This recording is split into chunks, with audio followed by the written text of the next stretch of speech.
Mavic, Sylvain Gauthier, Michel Treillet et Annie-Claude Becquet. La suite, bien sûr, demain. La suite de notre feuilleton maintenant. Je vous rappelle que nous suivons une équipe de paléontologues du Muséum d'histoire naturelle de Paris qui cherche des fossiles d'animaux préhistoriques au Maroc. Et ce n'est pas toujours sur le chantier de fouilles qu'ils trouvent des trésors. Estelle, donc tu pars aujourd'hui? Eh oui. En fait, j'ai une surprise à te montrer. Je ne sais pas, je voudrais avoir ton avis. Oui. Un crâne d'oiseau marin orné d'un bec acéré, déniché chez un négociant. Et en fait, là, il s'agit d'un spécimen daté du Tanétien. Ah, donc c'est une bonne pièce qu'on vient de... Mais qui l'a découverte, cette pièce, et où? Ces questions sont cruciales pour les scientifiques. Emmanuel Gerbrandt mène l'enquête. Chez le paléontologue, sommeille toujours un détective. Accompagné d'Omar, un employé des mines, il fait la tournée des villages.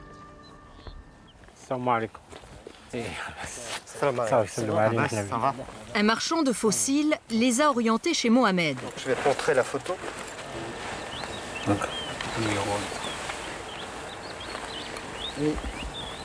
Le villageois confirme, c'est bien lui qui a trouvé le crâne. Bravo. Bravo. Il accepte de conduire Emmanuel sur les lieux de la découverte.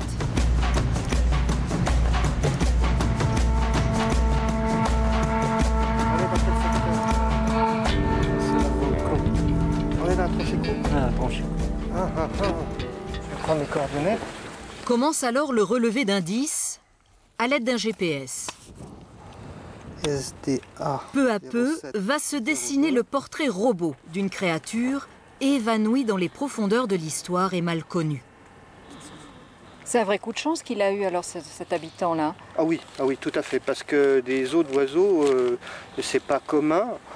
Puis en général, c'est des os longs, isolés qu'on trouve. Trouver un crâne associé avec son bec, c'est exceptionnel, et surtout dans des niveaux aussi anciens. Le plus dur sera d'accrocher l'oiseau sur l'échelle du temps. Emmanuel va procéder par déduction. Il récolte des dents de requin, des écailles de crocodile, dont il connaît l'âge et qui se trouvent dans la même couche que le crâne. Tout ce petit monde vivait ensemble il y a 55 millions d'années. Et voilà comment la date de naissance du volatile est établie. Oui, c'est un énorme oiseau. Mais d'ailleurs, un crâne comme ça, il n'a pas dû en voir beaucoup des crânes d'oiseaux de cette taille-là. Même dans la nature, hein. Et des oiseaux, vous en avez trouvé d'autres? J'en trouve, mais pas beaucoup. Il y en a très peu par rapport aux requins ou aux tortues. Là, avec l'inventeur à côté. Enracinés dans cette terre de phosphate, les habitants n'ont pas une âme de pilleurs de tombes. Les fossiles améliorent seulement un ordinaire bien pauvre. C'est bon.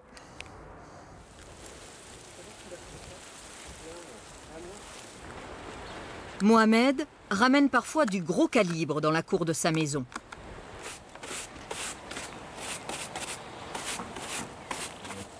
Ça, c'est le maxillaire supérieur. Ça, c'est le maxillaire inférieur. Est-ce que Mohamed sait de quel animal il s'agit?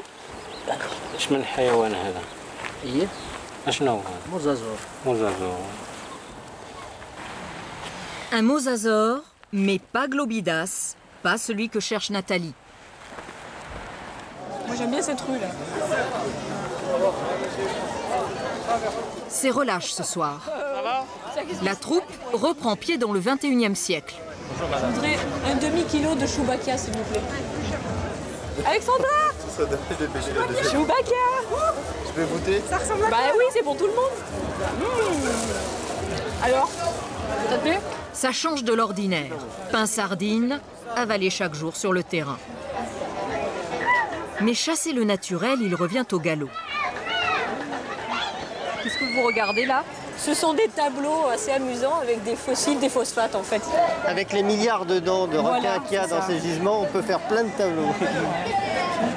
Avec les noms d'espèces et tout. Hein. Le monde préhistorique à 3 € le tableau.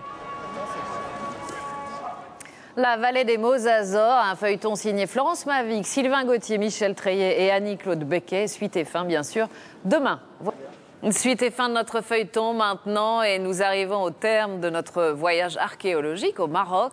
Je vous rappelle que nous suivons une équipe de paléontologues français qui cherchent des fossiles d'animaux préhistoriques. Et aujourd'hui, ces spécialistes du Muséum d'histoire naturelle de Paris aident les Marocains à monter leur propre musée. On évitera l'insolation comme ça va aller. Ah oui, là je crois que ça va être terrible aujourd'hui. Déjà hier ils annonçaient 37, mais aujourd'hui je crois que ça va être plus de 40 à l'ombre, donc en plein soleil avec les outils, ça va être dur.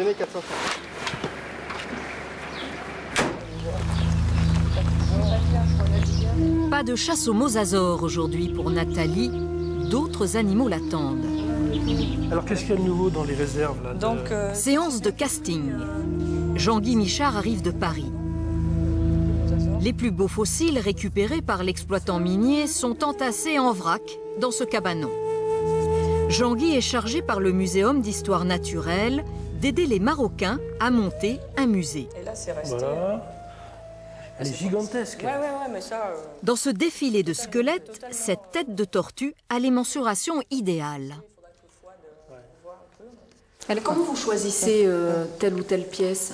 En fonction déjà de l'esthétique. Il faut que la pièce, enfin de l'esthétique, de l'aspect de la pièce, il faut que la pièce soit lisible, on va dire, par le visiteur. Si c'est un méli-mélo d'os, qui parfois ça plaît beaucoup aux spécialistes, mais alors le visiteur n'y comprend rien.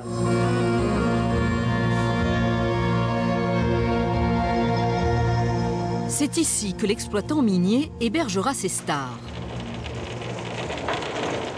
Dans ce pavillon Baltard, bâti dans les années 20 par les Français. Un écrin de fer et de fonte. Une première salle d'exposition existe, mais elle ne convient pas, mais alors pas du tout, à Jean-Guy. Complètement. Alors les vitrines, histoire de la vie, ça, il faudra absolument qu'on les change parce que ça ressemble à des sarcophages. Et sarcophage, c'est la mort. Donc, il faut que notre visiteur soit un aventurier du passé. Voilà. Qui soit complètement immergé dans 30 millions d'années d'aventure.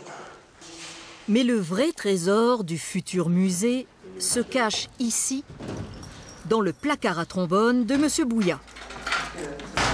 Une bête hallucinante endormie dans ce coffre-fort.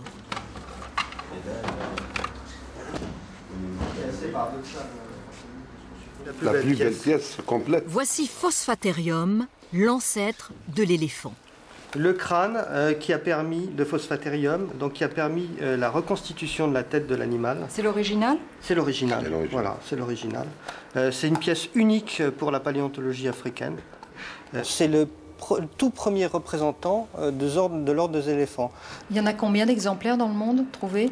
De crânes de Phosphaterium, 2. Et qu'est-ce que ça vous fait? Qui a 55 millions d'années. Ben, qu'est-ce que ça me fait? C'est une émotion parce qu'on touche à l'histoire ancienne de l'Afrique, l'histoire ancienne des mammifères en Afrique. La taille d'un renard, sans tronc, avec juste un embryon de défense. Phosphaterium est la découverte la plus emblématique venue du Maroc. Dernier jour de fouille.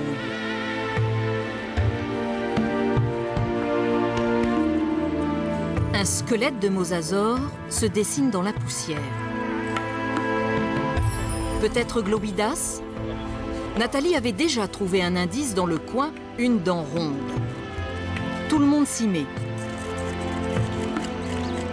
Une mâchoire, des vertèbres et, déception pour nous, une dent en forme de poignard. Adieu Globidas, celui-ci n'est qu'un cousin plus ordinaire qui peuple les carrières de phosphate.